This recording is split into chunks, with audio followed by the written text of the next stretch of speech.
C'est justice, gendarmerie aussi, vers lesquels les regards se tournent depuis quelques semaines, quelques mois sur ces questions des violences conjugales et donc des féminicides. Je reprenais le dossier du Journal du Dimanche avec Nicole Belloubet il y a une semaine. 80% des plaintes transmises au parquet ont été classées sans suite. Il y a beaucoup de choses à dire, il y a beaucoup de choses à voir dans le détail, des choses assez techniques. Mais d'abord, notre enquête dans le journal de 7 heures sur les ordonnances de protection. Une demande sur deux est refusée. On a la possibilité, quand on est magistrat, d'éloigner un conjoint ou ex-conjoint violent d'une victime présumée, et on le fait si peu. Oui, alors donc effectivement, il y a à peu près une ordonnance sur deux demandes donc acceptées, et c'est pourquoi nous devons progresser. Voilà. Depuis presque un an maintenant, nous avons travaillé avec l'école de la magistrature justement afin de sensibiliser davantage les juges aux affaires familiales à l'appréciation. C'est un problème de sensibilisation ?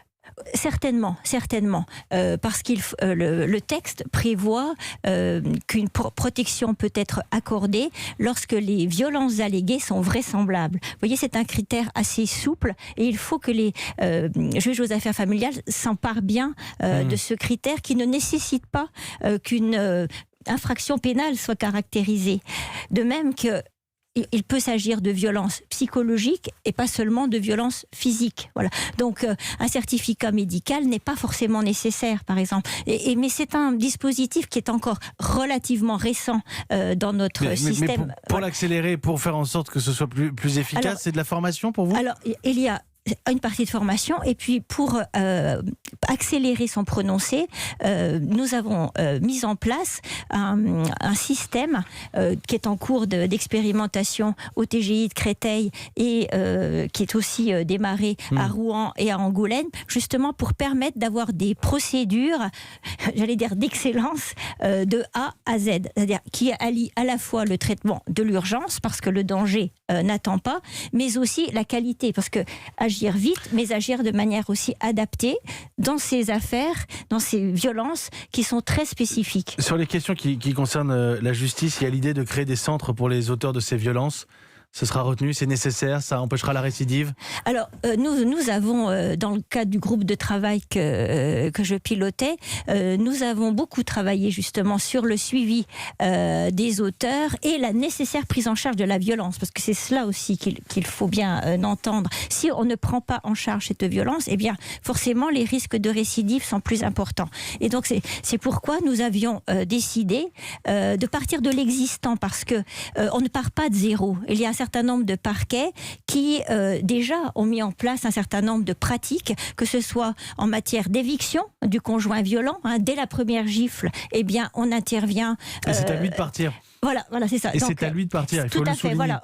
Donc le procureur, vous voyez, par exemple, dès la première gifle, il intervient, il demande à l'auteur de partir. Peut-être pendant 3 semaines à mois, ce n'est pas forcément très long. Et pendant ce temps-là, tout de suite, prise en charge psychologique, accompagnement de la victime, ce qui permet aussi à la victime pendant ce temps-là de faire le point, de savoir si elle veut continuer la vie commune avec lui ou non. Donc ce sont des dispositifs très intéressants. Et donc je parle de l'éviction du conjoint violent. Nous avons aussi des contrôles judiciaires avec suivi renforcé. Donc, pendant lesquels l'auteur est suivi de manière stricte, mais aussi suivi, par exemple, par rapport à ses dépendances, que ce soit en matière d'alcoolisme, de prise de stupéfiants. Nous savons que dans plus de la moitié des cas d'homicides conjugaux, il y a un contexte d'alcoolisation. Qu'est-ce qu'on peut faire justement sur cette question de l'alcoolisation ? Donc c'est pourquoi je dis, nous partons de ces bonnes pratiques existantes, parce qu'il y en a, voilà, pour transformer l'essai et passer des bonnes pratiques à une politique publique cohérentes qui permettent justement de passer un certain nombre des protocoles types sur ces sujets que sont l'éviction du conjoint violent, le suivi renforcé et le suivi des sortants de prison, parce que cela aussi c'est important, pour éventuellement évaluer la dangerosité des détenus et voir aussi s'il faut, par exemple, doter une victime d'un téléphone grave danger lorsque le détenu va sortir.